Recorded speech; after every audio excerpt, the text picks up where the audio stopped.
Welcome to another deep dive. Today, we're traveling back in time a bit to the vaudeville stages and dime museums of the late 19th and early 20th centuries. Really fascinating time and place. It is. It is. And you might be wondering why we're shining a light on a time of such curious entertainment. Oh, I'm sure they are. Well, get ready, because you sent us quite the stack of intriguing material about Chevalier Cliquot, a man whose life was a spectacle in itself, filled with incredible feats, puzzling contradictions, and a healthy dose of mystery. That's what's so captivating about Cliquot's story. It's not just about the act of sword swallowing, though that's certainly impressive in itself, Right. but also about the art of self-invention, particularly during that era of larger-than-life performers. Absolutely. Speaking of self-invention, let's address the elephant in the room. Okay. Or should I say the Chevalier on the stage? I like it. Right off the bat, we're met with conflicting accounts of his origins. Yeah. Cliquot cultivated this very elaborate persona, a daring French-Canadian runaway who learned the art of sword swallowing in the exotic landscapes of South America. Really? Quite the story, right? It is. Except census records paint a different picture, suggesting he was born Fred McLone, likely in Chicago. Huh. This begs the question, why create such an extravagant backstory? Well, it's a fascinating glimpse into the entertainment industry of that time. Yeah. The late 19th century was the era of P.T. Barnum, Right. a master showman who understood the power of a good story. Totally. A name like Chevalier Cliquot with a backstory to match had a certain mystique, a certain je ne sais quoi, that likely drew in much larger crowds than plain old Fred McLone ever could.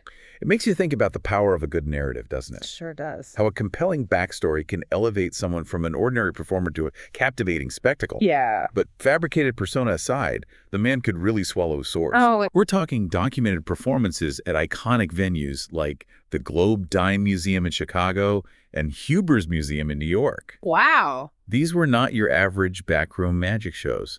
These were the epicenters of entertainment in their day, drawing in massive audiences, eager for the unusual and astonishing. I bet.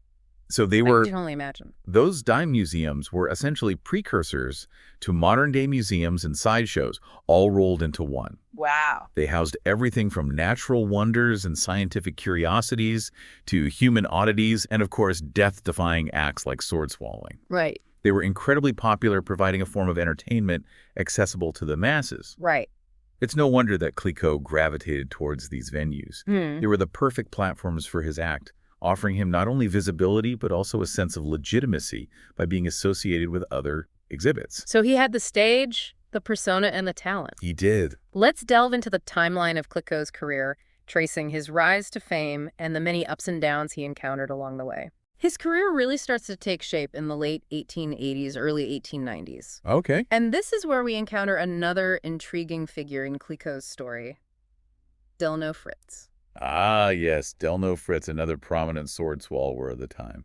That's right. Their intertwined careers make for a fascinating subplot, wouldn't you say? Definitely. It's like a real-life rivalry straight out of a theatrical drama. Indeed. Both Cliquot and Fritz claimed to have taught the other the art of sword swallowing. Oh, wow. Their paths crossed in the early 1890s, both performing at various museums and theaters in Pennsylvania. Huh.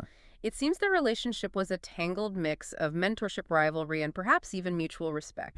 They were both ambitious performers, vying for the same spotlight, pushing the limits of their craft, and perhaps even inspiring each other to achieve greater feats. Speaking of pushing limits, one particular incident in Cliquot's career, or should we say misadventure, truly stands out. Oh. In 1894, a skeptical doctor, unconvinced by Cliquot's act, took it upon himself to expose the supposed hoax. Oh. Imagine this.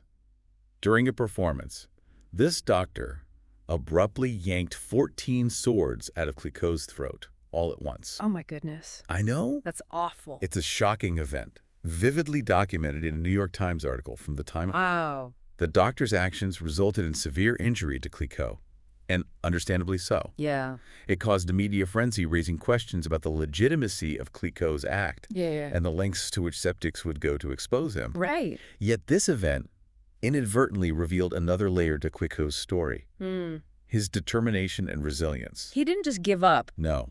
Rather than fading into the shadows after such a traumatic experience, Cliquot made a remarkable recovery and returned to the stage. Wow, good for him. He even began incorporating demonstrations for medical students into his repertoire, almost as a direct response to the doctor who had injured him. Interesting. Almost as if he was saying, this is not a sleight of hand. Right. This is my art, my skill honed through years of practice and a deep understanding of the human body. So he knew what he was doing. He did.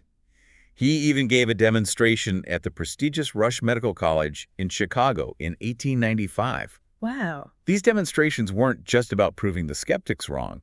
They were about legitimizing his craft, showcasing the immense control and knowledge required to safely perform such dangerous feats. That makes sense. It's incredible, really. Uh, But let's talk about those feats themselves for a moment. What we see splashed across these old articles are headlines boasting of Cliquot swallowing a 22-inch sword, 14 bayonets simultaneously, even a light bulb. a light. A light bulb. Wow. This begs the question, what does it actually take to accomplish such seemingly impossible feats? Yeah, how is that even possible? How did Cliquot train his body to withstand such extremes? I don't know. It just sounds so dangerous. Right. It's not for the faint of heart, that's for sure. Definitely not. Imagine having to consciously suppress your body's natural gag reflex. Right. Carefully navigating a solid blade down your esophagus past vital organs. It's incredible. It requires an extraordinary level of muscle control, mental focus, and as Cliquot himself emphasized, a deep understanding of one's own anatomy. You're listening to The Deep Dive, and today we're meticulously piecing together the life and career of Chevalier Cliquot, a master sword swallower who captivated audiences on both sides of the Atlantic. And he certainly wasn't content to remain within the confines of American entertainment. No, he wasn't. We see evidence of Cliquot's ambition to conquer new stages, specifically across the pond in England. He even performed at the renowned Westminster Royal Aquarium in 1896.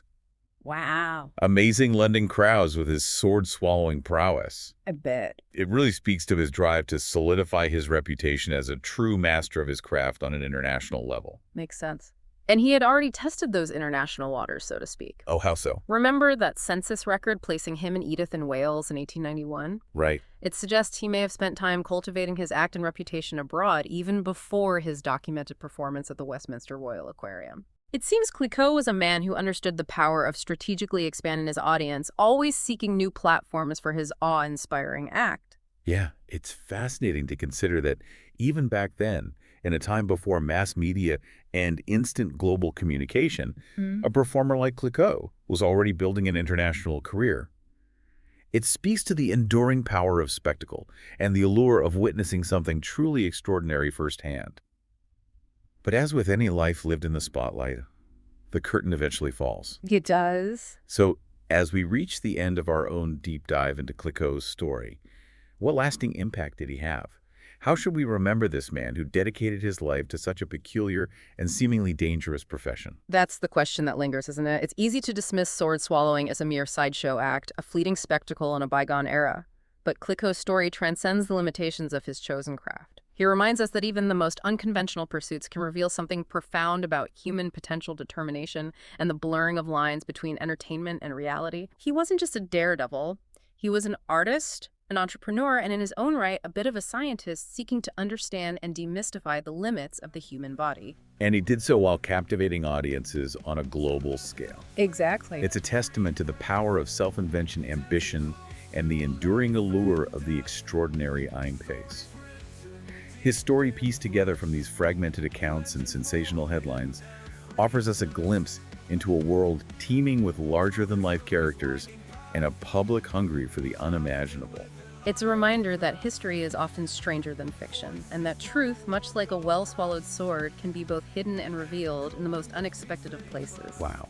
And for those who are eager to delve even deeper into Cliquot's world and the captivating history of sword swallowing, I highly recommend checking out the book, To The Hilt, A Sword Swallower's History of Sword Swallowing by Dan Meyer and Marc Hartzman. Great recommendation. It's a comprehensive and engaging exploration of this unique art form featuring Cliquot prominently within its pages. Absolutely. It's a must-read for anyone intrigued by Cliquot's story and the broader world of extraordinary feats and daring performances.